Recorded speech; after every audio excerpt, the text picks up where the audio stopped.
Well, it's countdown to the Seaside Showdown, the big boxing extravaganza here on the West Coast. Only just over 2 weeks to go before we have battle on the beaches.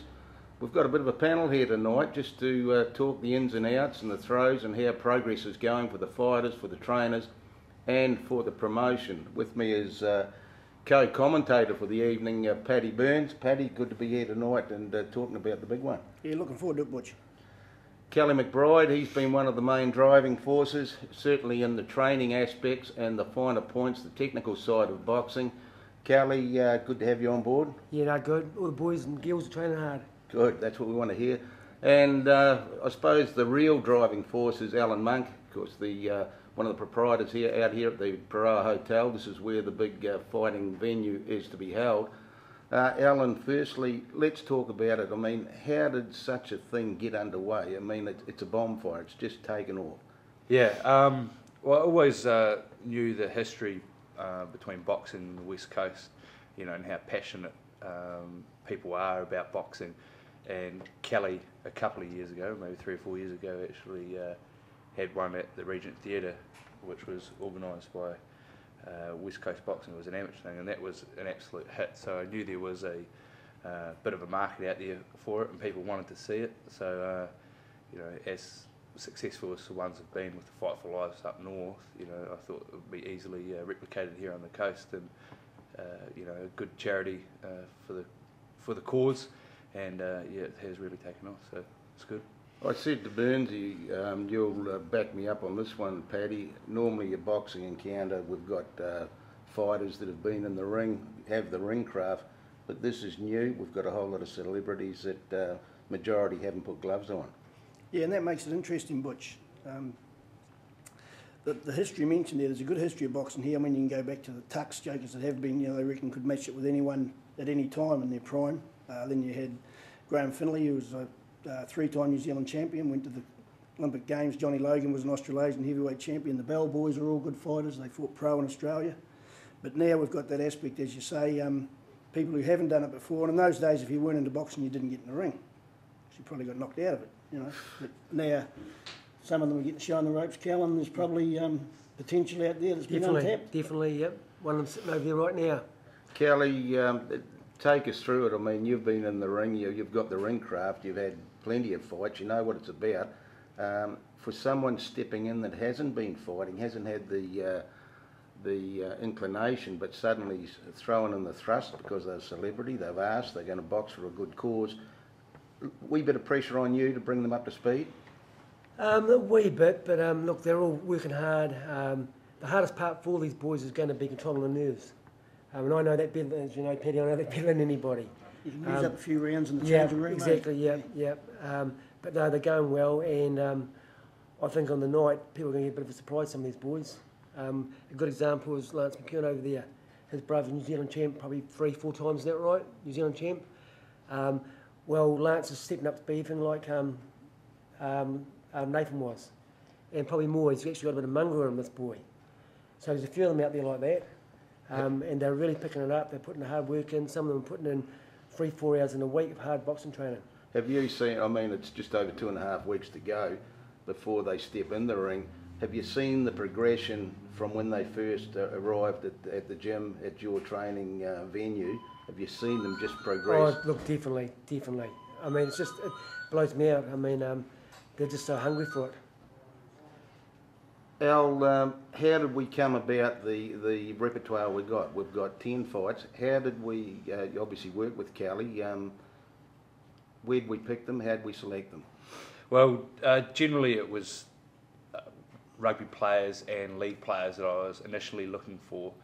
You know, some of the guys out there that were in the initial selection, like James Ward, Brad Houston, Regan Stanton, either past or present West Coast representatives in either code. Josh Cornish, I mean, he's before his injury was just absolutely legendary in the rugby scene. And I also wanted to get a bit of a cross section of people from professionals to you know, attract that corporate crowd from the West Coast area.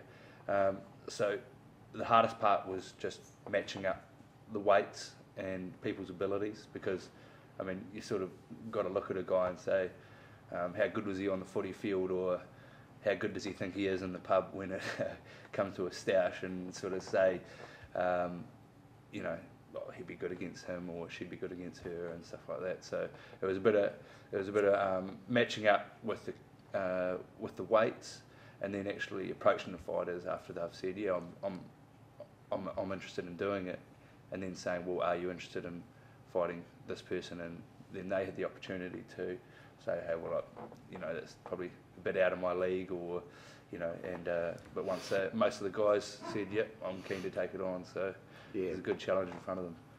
Kelly, obviously you've got to take weight into advantage or into consideration, a vital part of matching weight for weight.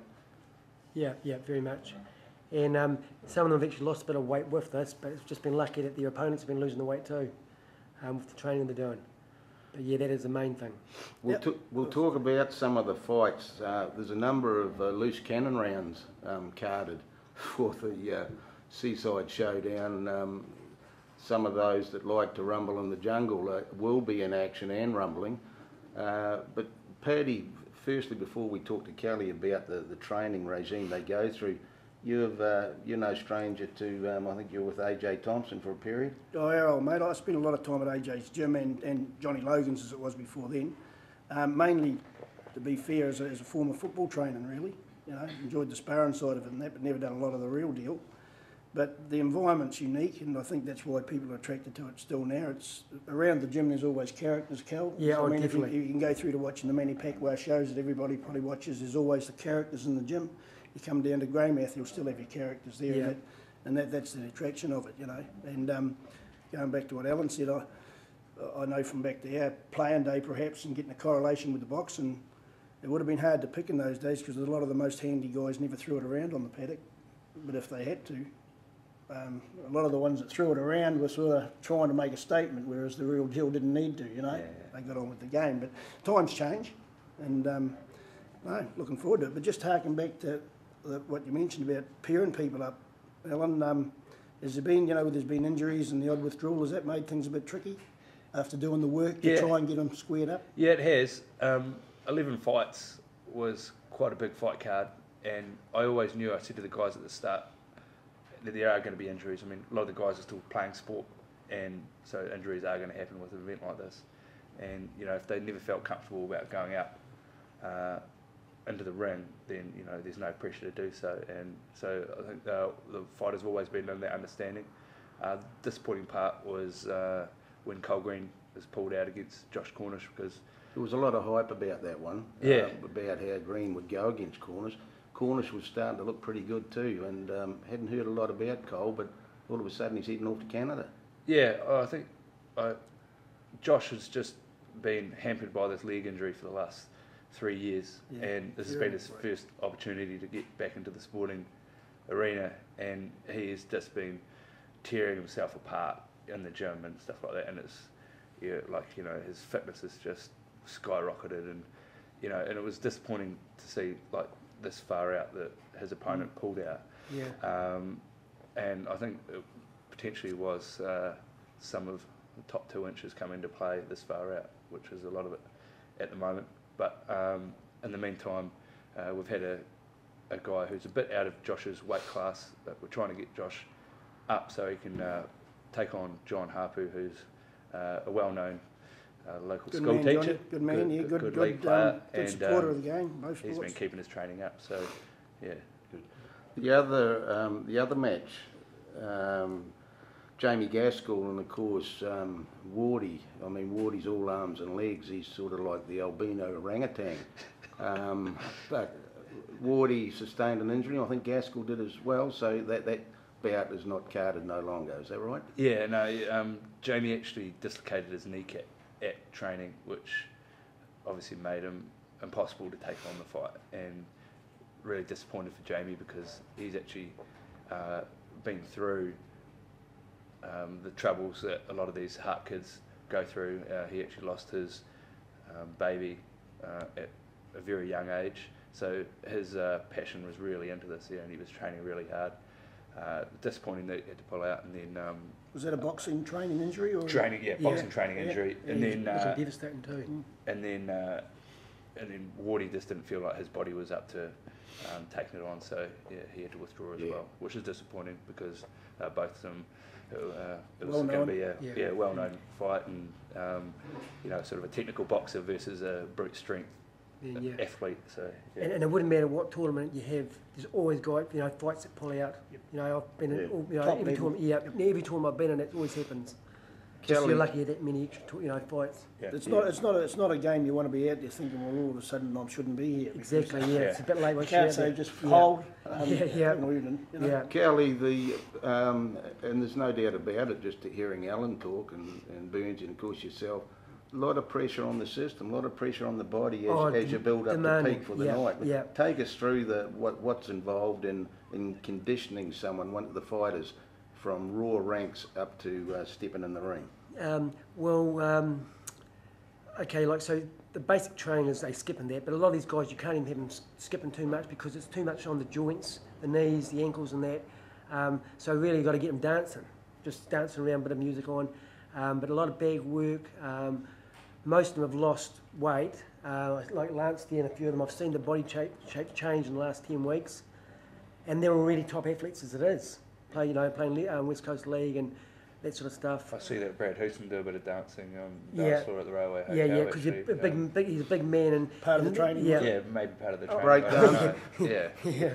Yeah. Anyone dancing with him? Or? Yeah, I don't know. No comment. No, probably one of the boxes. We won't go through all the fights. We've got a couple of the fighters to talk to after the break, but let's talk about some of the key fights. And I think one fight that has created a lot of interest is the two females, the two girls, Bree Cummings and of course Lindy Mason. We don't normally see a woman fighting on the West Coast. No, there's only been one woman fight on the West Coast. And there's only been 5 women from the West Coast ever into the ring. And we had one New Zealand champ, Lisa Ryan was New Zealand champ. She'd be proud of these two ladies, the way they've trained. But yes, and this would be good for young girls on the coast to see what it's about. That women actually can box real good, real scientific. But in saying that, these two ladies, when I first got them together, I did make them spar to make sure it was not going to be too mismatched. And it was quite frightening how hard out they went. They were very determined ladies. Al, how did you arrive getting the two contenders for the women's bout? Well, a lot of people had mentioned Bree Cummings' name to me. When I was asking people about, who would be a good contender in the women's bout, and a lot of people mentioned Bree Cummings. And so when I approached Bree Cummings, she was like, let me think about it, but I'm pretty keen so far. And then I spoke to her a day later and she was like, lock me in. So that was good. And then Lindy actually contacted me. She has had 10 years kickboxing experience, so she hasn't really had her first fight as such yet. Obviously kickboxing is a bit different to boxing, but with a lot of the trainers' help, they can sort of change the way that they're boxing rather than the kickboxing. And so it sort of come about because Lindy having experience, Bree not having so much, but they're obviously a bit sparsely got an age difference. Yeah. And so it was sort of like the young versus old, and Lindy's up for the challenge, so it's going to be an interesting one. Yeah, and she's trained super hard, that lady. Yeah. It scares me how hard she's trained for her age. It makes me feel lazy. Paddy, in your round the traps, I suppose, with your coordinator for West Coast Rugby League, you come across Bree Cummings quite regularly. She is pretty fitness fanatic, isn't she? Yeah, well, I don't know if she's a fanatic, which how far you go before you become a fanatic, I've seen her out running that, and Bree's fit, and as you say, I'm in the work mix with Bree, so I'll have a foot in that camp. She's very good to work with. I go and see her and Jack, but I'll also have a wee foot in the other camp because although I don't know Lindy Mason, when I had my gout time there a few years back, I was very happy to get to her shop and see her, I can tell you. So I'll be cheering for both girls, but I work with Bree and I think she'll be she's a girl that'll give her best, that's for sure. Yeah, she scares the boys when she's sparring. Yeah, no, I think she'd be a very focused lady. We'll touch on two fights that warrant mentioned before we talk to a couple of the boys after the break. And one of them, of course, is I labelled it the loose cannon encounter. And that's Jeremy Muir and Brad Houston. They got reputations. They don't know how to take a backward step. That's going to create a lot of interest because there's no love lost between these two fellas. Yeah, there's as you say, there's a lot of history with both fighters on a local level. I guess is Housty is a renowned rugby and league player, and Jeremy's a renowned rugby player down in Hokitika, and sort of like infamous around the town, I guess, for whatever they get up to. But you know, they've both got their great attributes, and there's a bit of history between them, so it's going to be a great fight between those two. Cal building up to be a good one, that one. Definitely. Hoosty, I mean, I've heard a lot of stories about both of these boys, and I've only really just got to know Hoosty. He's actually quite quiet at training, but I keep telling him don't get stuck into a brawl because they're big men, and if they let loose, one of them will go down. So that will be very interesting. Very powerful men. So those in the ringside seats will be really looking for an encounter Yes, there. And very Burnsy, you've had a bit to do with Brad on the league field in your days, or have you? No, I haven't, Butch, to be honest. I don't know Brad personally or the other fella. Obviously, I've seen a bit of rugby and league that Brad plays, and you know, I'm always tended to think that you're judged by what you're up against.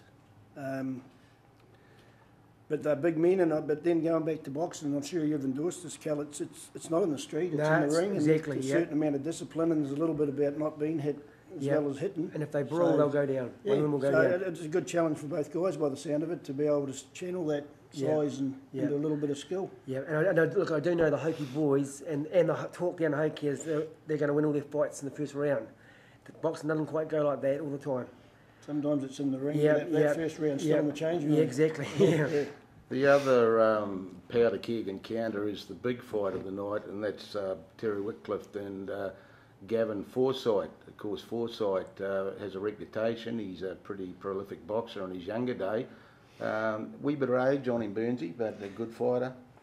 I'm just trying to work it out, Butch, because you mentioned AJ before, our great old mate AJ Thompson, who's not with us anymore, but he was a great fan of boxing and a top shelf guy all round. And I went to Wellington with AJ and Gavin back in, I think, about 1978. So Gavin's doing well to be still lacing the gloves on, and Gavin actually won the New Zealand title that year. He'd done well, I think he was only about 17, and it was in the days when boxing was in pretty good health, so it was a feather in his cap for sure. And to be still lacing them up now, I mean, how long ago is that? I haven't done my sums, but I was playing footy, so I finished at 27, I'm 58, so it was a day or two ago, you know. Yeah. And Gav has been sparring off and on for the last few years with Nathan McEwen. He was one of Nathan's main sparring partners, so he's kept himself. And since he was in shape for boxing, but since this has happened, I've watched his body change as well. He's definitely ready for a fight. And the other guy, Butch, is Terry Whitcliffe. Yeah, and Terry is actually very. Look, he says he's never boxed in the ring, but to me, he's got the goods, this boy. But what worries me with Terry is he's probably 15 years younger than Gavin, but he's not. I would like to see him fitter because he has got the goods, and Gavin is ready for a fight. Terry is a big, strong man, but Gavin is going to try and play that on him and make him blow himself out. Well, what sort of age bracket would Terry be in? I would say Terry would be late 30s. Yeah. So, okay. Yeah. So we've got a pretty even match. Yeah. So this is going to be a good fight. Be a good one, Al. Yeah. Well, Terry's he's a real fierce competitor, and he played for Nelson Bays in rugby when Nelson Bays was a very strong province. Represented the West Coast in rugby as well. Current coach of the Grey Valley side, so he's got a lot of respect around the community and stuff. Really good guy, and I just I hope that he's up to the task. Against, Gavin. No, the only thing maybe fitness, but I think he's got determination, this guy. Yeah, that's right. And just before we go, Al, before we wind it up, everything's going to plan for the big night, the marquee, the ringside, everything's ticking over. You've got the boxes ticked. Yeah, I've got a couple of weeks up my sleeve, so things are starting to come together. It's just trying to pull everything together on the night and make sure everyone's in the right spot, and just to really make it a fantastic night for everyone, so it's enjoyable for the boxers, enjoyable for the crowd. It's just a really good event all round. Yeah. Well, there you go. There's great to talk to Alan Monk, Kelly McBride, and of course Burnsy will be with me just after the break when we talk to Lance McEwen and Dean McGrath, two fighters who will be out in the ring on the night on May the 11th. If you think you are beaten, you are. If you think you dare not, you don't. If you'd like to win but you think you can't, it's almost a fact you won't. If you think you'll lose, you're lost, for out in the world we find success begins with a fellow's will. It's all in the state of mind. If you think you are outclassed, you are. You've got to think high to rise. You've got to be sure of yourself before you can ever win the prize. Life's battle doesn't always go to the stronger or faster man, but sooner or later the man who wins is the man who thinks he can. Welcome back to Seaside Showdown build-up, 2.5 weeks away, and momentum is building. The bonfires are really firing. It's like a bushfire out there. The community right behind it, big sellout, and as we know, there are tickets at the hotel to watch it live on some big screens as well for those that haven't made the marquee. Well, with me is commentator for the night, comments man as well, Paddy Byrne. And we've got two of the contenders who will be in the 10 match card. Lance McEwen on the far side and Dean McGrath. Welcome, boys. Firstly, Lance, you're teed up, you're fighting Regan Stanton. Yep. Do you know much about Regan, your opposition? I played league against him probably for about 3 or 4 years. And he goes good at league, but I don't know as far as what his training's been going like. He's been training with Norm, I think, so hopefully he's been putting the work in and we can make it a good fight. Dino, you've got Kurt Dixon on the night, on the bout. How are you shaping up for that one? Kurt's he's got a lot of yap about him, but he's reasonably quick. Yeah, probably fitness will be Kurt's big asset, I think. He's fit as a rabbit.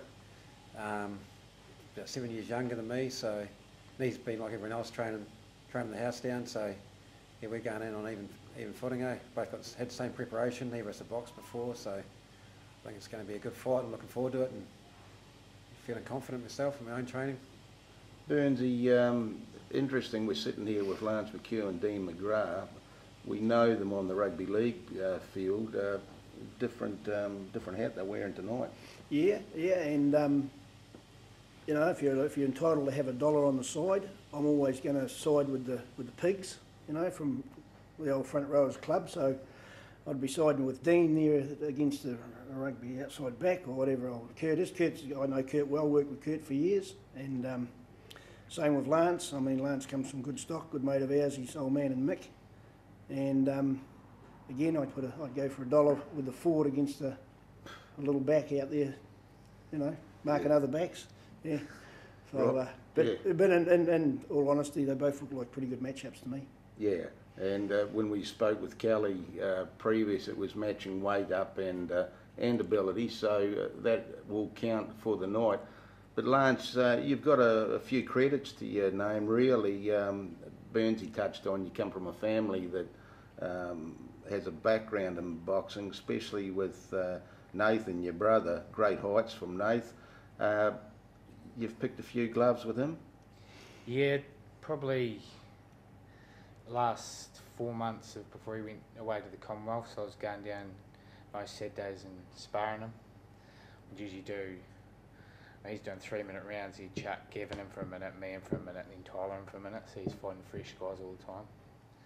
But yeah, done a little bit with him, and when I was younger, we started up Blackpool Boxing Gym with Cliff Adams. We're up there every Wednesday and Sunday, and yeah, sort of went from there. So I've done a Do wee you bit. feel any pressure, Lance, like when people say, oh, you're Nathan's brother, well, so what? You know, I mean, Yeah. or do you feel like, well, shit, just because Nathan can box, does that mean I have to be able to? Or A does little that, bit, is that yeah. there a wee bit? Yeah, you get people going, oh, how long's, it's only going to be one round and stuff like that, but... Because of the association? Yeah. Yeah, you know, because I mean, he's not in there with you, is he? You know? Nah. Yeah. Like, yeah, with me and Regan, neither of us have boxed before. We've done a bit of training here and there, but it's going to be completely different getting out in the ring. Like you said, especially nerves and you wear yourself out before you even step through the ropes. So, Yeah, that's the secret, all right. yeah. Dean, have you noticed from when you started that you're more fluent, that you've sort of, the ring craft is starting to evolve around you? Yeah, I like to think so, Butch. I feel a lot more comfortable than what I did initially, I suppose. You felt like a fish out of water first few trainer runs, and you sort of halfway thought you're going to get told to go home, you're wasting your time, you know. But no, I definitely feel a lot more confident. Kelly's done a great job. Gavin and Tyler Forsyth helped me out as well on a Saturday. The amount of effort these trainers have been put into this has been unbelievable, you know. Take my hat off to them and couldn't thank them enough. And Dean, it gives you a real good viewpoint of what the top liners must do, eh? Just to do it at this level, it's the work involved. Not so much only energy-wise, but trying to pick up the technical side of it. Have you found that a challenge? Yeah, it's, from there, you know, before we got involved with boxing, I just didn't have no idea how technical it was and how much there was to it. You know, you watch a fight and you got no idea what actually goes on behind the scenes, training-wise. You thought it was just a couple of guys out there throwing their fists around. That's but right. I mean, it's further actually, down the track, if you go another step, one guy throws a punch, you've got a counter for it. Well, I mean, Yeah. to Joe Bloggs watching boxing, it's just like someone's in there hoping to get lucky, but there's more to it than that, eh? It's unbelievable. We're only just touching the surface. Yeah. We've only done 11, 8, 9, 10, 11 weeks of it, you know. We're only just sort of touching on the basics, really. What's the fitness aspect? Everyone says, oh, when you go and train at boxing, you've done nothing like it. There's nothing like the pressure or the fatigue involved to get fit in for the ring. What's the difference between the old football and the boxing? Totally different concept? Yeah, completely different. Like Kelly and that said, you can just about never be fit enough. I mean, throwing a punch, you're going to put everything behind it. It's different to like making a tackle or having a run. Like, yeah. And after that tackle, you can have a breather and watch Yeah, someone else make one. You've got, Doesn't pay you've to got drop 12, your hands, does it? 12 or 14 other guys around you. So you can Yeah. sneak out the back, have a rest. You only got to do one run instead of 6. And you've got a breather. You can't just put a halt to proceedings and go to the seat after you thrown a couple of big punches and you're starting to blow a bit. So yeah, the fitness side. And the odd person gets on a punch bag and gives a few combinations and thinks they're not too bad, but punch bags don't punch back, do they? So when you're out there fighting against another fighter, you know if you leave yourself open, you're going to cop one. Have you been, obviously that Kelly's been drilling that into you. Yeah, it's actually just totally different getting punched in the head. It's not something you're used to doing. It's not something you've ever done before, you know. Well, I had the odd fight when you're younger. But actually going along and someone's going to punch the shit out of you, it's like, this is a bit different. It's not something that sort of happens to you every day. So even that's hard to get used to for a start, and even actually punching someone else initially. I remember a couple of trainings in, Kelly let me punch him in the head a couple of times basically, and said you need to get the feel of a lever on the flesh. And actually was a bit of a funny Got to sort learn of to feeling. like. Got to learn to like Yeah, that. it was actually a bit, you sure about this? And he said, yeah, even that was different, you know, actually punching someone in the head, getting punched back, it's like, so even that took a bit to get your head around, you know. Kelly, Now it's sort of a bit more natural. Kelly can sort of do that. I mean, his pain threshold is obviously phenomenal because when he was playing football, when Smithy and I were commentating, we used to call him the kamikaze. And he just had no fear when he was playing for the Cobden side. And interesting, Gavin Forsyth was in that side as well. So a lot of history in the training side of it and in the boxing side. 2.5 weeks out, it's gone pretty quick now. It might have seemed slow early on. Periods, how are the nerves? You know the big night's coming up. How are you handling it? Yeah, mine have been pretty good. Haven't been thinking about it that much. Just sort of concentrating on probably sort of finishing touches now, getting as much sparring as I can, and a bit more on fitness. Then on the last week, we'll probably do, like Kel said, a light couple of days, and then from Wednesday on, just sort of rest. So you chop it at the bit to get out there. Dino, yourself, I know with exposure that it's been great exposure too on McBride Vision. The lead up, it's brought the people the hits on the website and of course on Facebook. I mean, your household names. Dino, I think everywhere you go, the odd person will stop and say, oh, you're a celebrity already and you haven't stepped in the ring. That's what's happening out there, isn't it, with the exposure? Well, the exposure's been unbelievable. Paddy's done a fantastic job with McBride Vision. Everyone's on Facebook. People from overseas, ringing up and talking about it. You go somewhere and you try and have a conversation with someone, all they want to talk about is the boxing. It's actually a bit embarrassing at times, but no, exposure's been great. It's the community's getting behind it. It's probably the biggest thing that's happened to Greymouth for a few years. So, nerve-wise, no, I'm not feeling too nervous at the moment. It's a couple of weeks away. It'd be different, obviously, a day out or on the actual night, but at the moment, no, I'm probably more excited than nervous. Well, there we go. It's great to have Lance McEwen in, just talking about the ins and outs and his progress towards May the 11th, and fellow fighter who's also having a bout there, Dean McGrath. Good to get the boxer's point of view for the Seaside Showdown out here at Paroa, and we look forward to it too. So I hope you enjoyed the coverage, and leading up to the fight we may try and bring in a few more, maybe some sponsors, maybe some of the other fighters as we count down.